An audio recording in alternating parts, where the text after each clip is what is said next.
আমি কিছুতেই তোমায় ধিঙ্গিকে বাড়ি থেকে বের করে দিতে দেব না। হ্যাঁ হ্যাঁ, আমি বের করে দেব।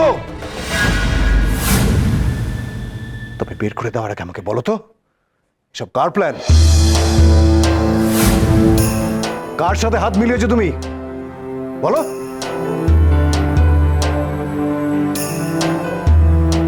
তোমার এই সইয়ের সাথে, তাই তো?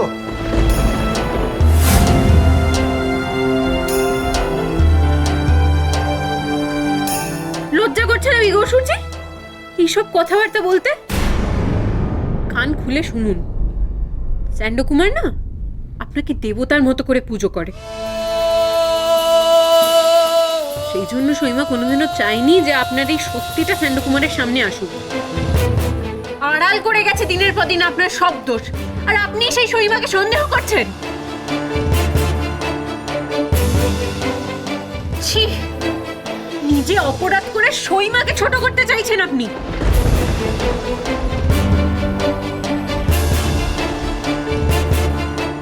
আমি যদি স্যান্ডো কুমারের জায়গায় থাকতাম না, আপনাকে বাবা বলে ডাকতে আমার ঘেন্না করতো, চরম ঘেন্না। এই মেয়ে,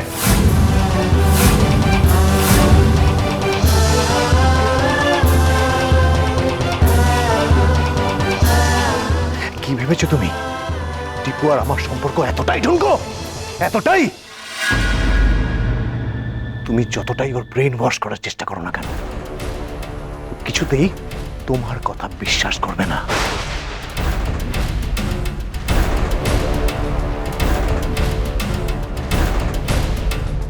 তাহলে তাহলে আমি যা দেখলাম সব ভুল? না স্যান্ডো কুমার, আপনি যেটা দেখেছেন সেটা ভুল নয়, বরং এখন আপনাকে ভুল বোঝানো হচ্ছে। উনি আপনার মাথায় হাত দিয়ে মিথ্যে কথা বলেছেন আপনাকে। বিশ্বাস করিস না রে টিপু, তোর মাথায় হাত দিয়ে আমি কখনো মিথ্যে কথা বলতে পারি? হ্যাঁ, আপনি কেন এরকম করছেন? কেন করছেন বলুন? এতদিন স্যান্ডো কুমার আপনাকে দেবতার মতো করে পুজো করে এসেছে, আর সীমা দিনের পর দিন আপনার অপমান অত্যাচার সবকিছু সহ্য করে এসেছে। এখন যখন ভাগ্যের চাকা একটু ঘুরেছে, স্যান্ডো কুমার যখন মায়ের পাশে এসে দাঁড়াচ্ছে, তখন আপনি ভুল বোঝাতে শুরু করেছেন।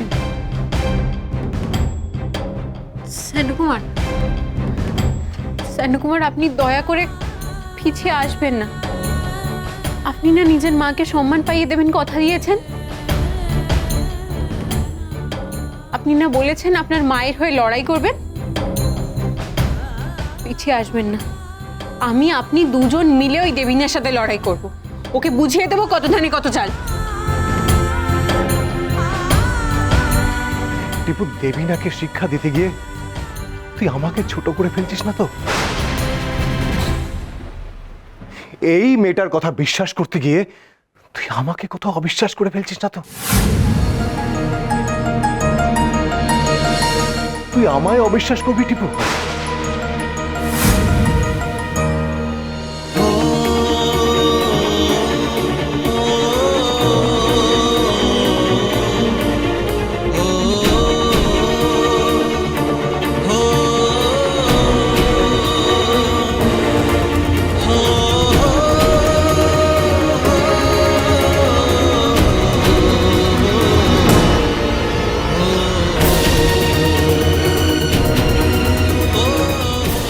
বিশ্বাস করতে পারিস যে আমি তোর মাথা ছুঁয়ে মিথ্যে কথা বলতে পারি?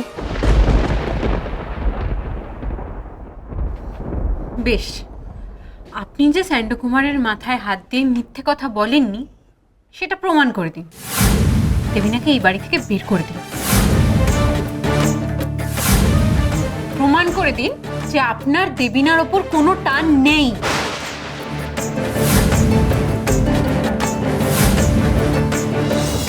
আমি কেন প্রমাণ করতে যাব? তুমি আমার এগেইনস্টে অভিযোগ এনেছো, তুমি প্রমাণ করবে।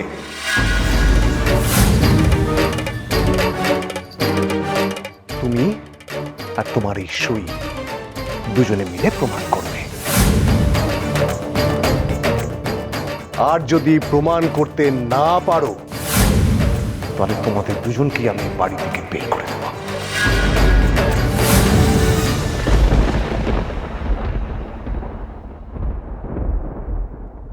আমায় খারাপ মানুষ আর খারাপ বাবা প্রতিপন্ন করার শাস্তি পাবে তোমরা।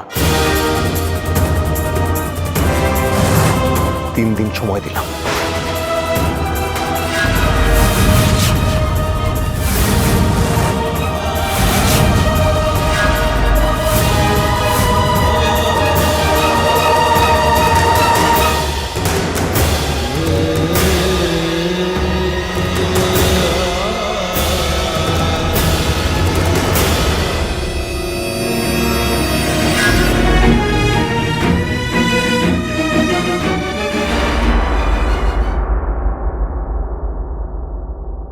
আর যদি প্রমাণ করতে না পারো তাহলে তোমাদের দুজনকেই আমি বাড়ি থেকে বের করে দেব।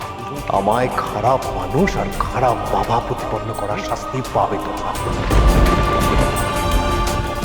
বর্দা কি মাথাটা খারাপ হয়ে গেল নাকি বলতো?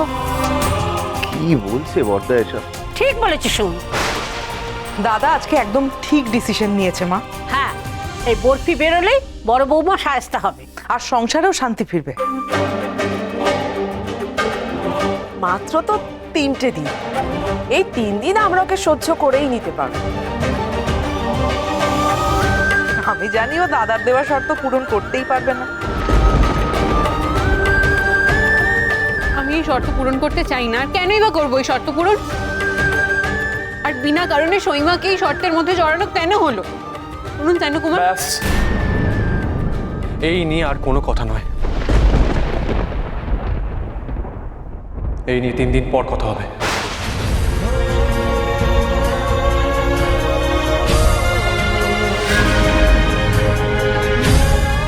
আমার বাবা আমার মাথা ছুঁয়ে মিথ্যা কথা বলতে পারে, এটা আমি বিশ্বাস করি না।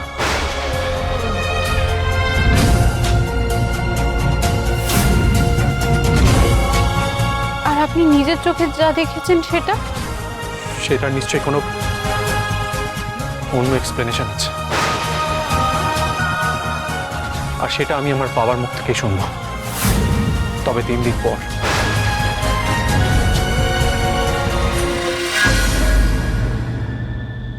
আর তখন যদি দেখি তুমি আর মা মিলে প্রমাণ করতে পারলে না যে বাবা আর দেবিনার মধ্যে অন্য কোনো সম্পর্ক আছে, তখন আমি ধরে নেব যে দাদুকে অসুস্থ করার পেছনে তুমি আর মা দায়ী।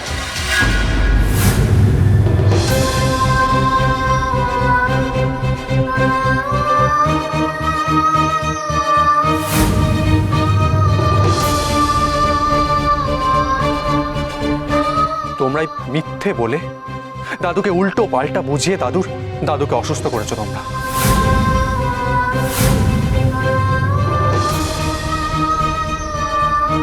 চান্দকুমার, আপনি ব্যাস,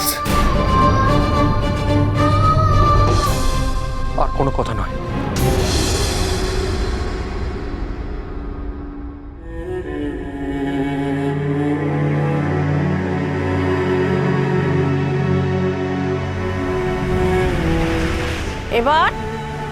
এবার তুমি কি করবে মেয়ে?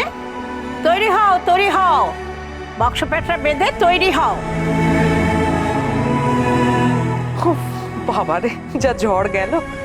চল পলা মা, চলুন চলো। চল। বড় বৌদি, ভাই চল এখান থেকে, চল।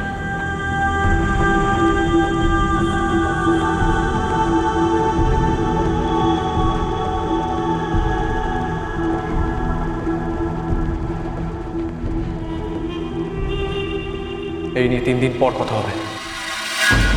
আমার বাবা আমার মাথা ছুঁয়ে মিথ্যা কথা বলতে পারে, এটা আমি বিশ্বাস করি না। আর আপনি নিজের চোখে যা দেখেছেন সেটা নিশ্চয়ই কোনো অন্য এক্সপ্লেনেশন আছে, আর তখন যদি দেখি তুমি আর মা মিলে প্রমাণ করতে পারলে না যে বাবা আর দেবিনার মধ্যে অন্য কোনো সম্পর্ক আছে, তখন আমি ধরে নেব যে দাদুকে অসুস্থ করার পেছনে তুমি আর মা দায়ী। আমি তবে সহচরী।